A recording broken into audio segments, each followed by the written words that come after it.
Mga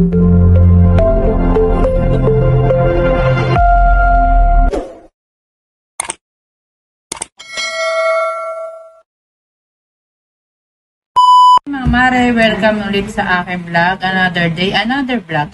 For today's video, alamin naman natin kung bakit on hold ang ating mga payout. Yan, tulad niyan, payout. So, ibig sabihin po niyan, nag-update lamang po si Facebook regarding po sa ating earnings payout. Bali, for verification lamang po, ito. Hindi naman po ibig sabihin nito wala na or hindi na natin siya makukuha, no?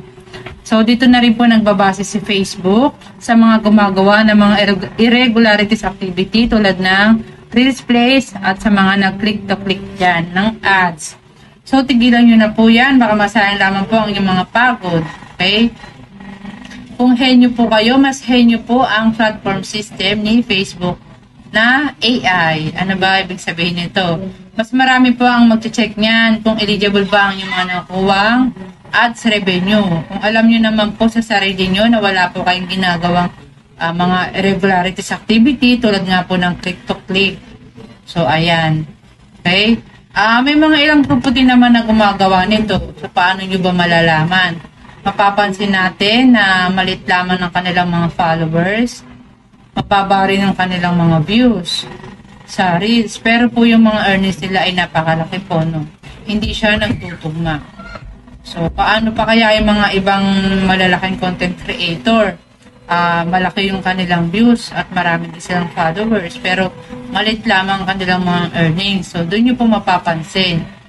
Okay? Yung mga mahilig po na mag-click to click dyan. So, yun. So, ibig sabihin po ng AI is to find, review, and take action on content that may go against community standards. So, ayun po. Okay. So, mag-intay lamang po kayo sa mga on-hold na sweldo natin dahil ngayon na-update pa to ni Facebook.